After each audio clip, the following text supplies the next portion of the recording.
ಸುಮ್ಮನೆ ಬರೋದು, ನಮಗೆ ತಿಳಿದಂಗೆ ಮಾತಾಡೋದು. ಕೆಲವಷ್ಟು ಜನ ಅಂತರೂ ಯಾವ ದೇಶದಾಗ ಹುಟ್ಟ್ಯಾರ, ಯಾವ ಧರ್ಮದಾಗ ಹುಟ್ಟ್ಯಾರ ಅನ್ನೋದು ಮರ್ತು ಬಿಟ್ರ. ನನಗೆ ಆಶ್ಚರ್ಯ ಆಗ್ಬಿಟ್ಟೈತಿ. ನಾನು ಪೂಜ್ಯರಲ್ಲಿ ತಪ್ಪು ಭಾವಿಸಬಾರ್ದು ಅಂತ ಹೇಳ್ತೀನಿ. ಕೆಲವಷ್ಟು ಜನ ಪಟ್ಟಬದ್ಧ ಹಿತಾಸಕ್ತಿಗಳು ತಮ್ಮ ವೈಯಕ್ತಿಕ ಸ್ವಾರ್ಥಕ್ಕೆ, ತಮ್ಮ ವೈಯಕ್ತಿಕ ಲಾಭಕ್ಕೆ, ತಮ್ಮ ವೈಯಕ್ತಿಕ ರಾಜಕಾರಣಿಗಾಗಿ ಈ ಸಮುದಾಯವನ್ನ ಬಲಿಪಸಕ್ಕೆ ಕೊಟ್ಟಿದಾರಲ್ಲ ಬಂಧುಗಳೇ, ನಾವು ಯಾರು ಒಪ್ಪಾಡದು ಅನ್ನೋ ಮಾತನ್ನ ಬಹಳ ಸ್ಪಷ್ಟವಾಗಿ ವೇದಿಕೆ ಮುಖಾಂತರ ಹೇಳಕ್ಕೆ ಇಚ್ಛೆ ಪಡ್ತೇನೆ.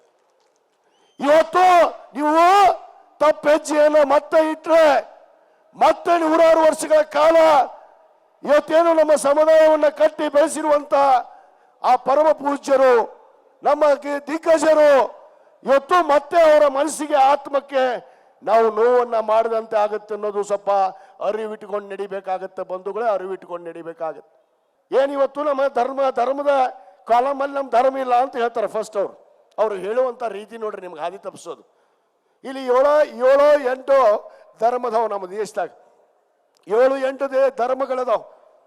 ಅದಕ್ಕೆ ಹೇಳ್ತಾರೆ ಅವರು, ನಿಮಗೆ ಧರ್ಮ ಅಂತ ಗುರುತಿಸ್ಬೇಕಂದ್ರೆ ನೀವು ಇವ್ರ ಜೊತೆ ಸೇರ್ಕೊಡ್ರಿ, ನಿಮಗೆ ಸೇರ್ತೈತಿ, ಇವ್ರ ಜೊತೆ ಸೇರ್ಕೊಡ್ರಿ, ನಿಮಗೆ ಬರ್ತೈತಿ. ಯಾಕಪ್ಪ ಪ್ರತ್ಯೇಕ ಧರ್ಮವನ್ನ ಈ ದೇಶದಲ್ಲಿ ಹುಟ್ಟಾಕೋದಕ್ಕೆ ವೀರಶೈವ ಲಿಂಗಾಯತರಿಗೆ ಶಕ್ತಿ ಇಲ್ವಾ? ಶಕ್ತಿ ಇಲ್ಲ ನಮ್ಮ ಹತ್ರ. ಇವತ್ತಿನ ಪ್ರಾರಂಭ ಆಗಿದೆ. ನಮ್ಮ ಪೂಜ್ಯರ ಸಾನ್ನಿಧ್ಯದಲ್ಲಿ ಇವತ್ತು ನಾವೆಲ್ಲರೂ ಪ್ರತ್ಯೇಕ ಧರ್ಮವನ್ನ ನಾವು ಮಾಡೋಣ. ಅದು ವೀರಶೈವ ಲಿಂಗಾಯತ ಅನ್ನೋ ಧರ್ಮವನ್ನ ನಾವು ಮಾಡಬೇಕು ಬಂಧುಗಳೇ, ನಾವು ಮಾಡಬೇಕು.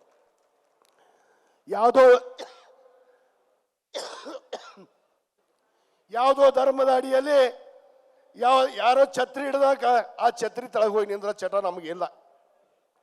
ಯಾಕಂದ್ರೆ ನಾವು ವೀರರು ಹೌದು, ಸೂರ್ಯರು ಹೌದು, ಸಹನವುಳ್ಳ ಶಕ್ತಿ ಉಳ್ಳವರು, ಎಲ್ಲರನ್ನ ಕರ್ಕೊಂಡು ಹೋಗುವಂತ ಶಕ್ತಿಯನ್ನು ಹೊಂದಿದ್ದೀವಿ. ಆದ್ರೆ ಒಂದು ದಿವಸ ಸಿಡಿದೆದ್ರೆ ಏನಾಗುತ್ತೆ? ಸಿಡಿದೆದ್ರೆ ನಾವು ಎಲ್ಲದಕ್ಕೂ ಸಾಧ್ಯ ಅನ್ನೋದನ್ನು ಕೂಡ ತೋರಿಸೋದು ನಮಗೆ ಗೊತ್ತೈತಿ. ಅದಕ್ಕೆ ಬಂದು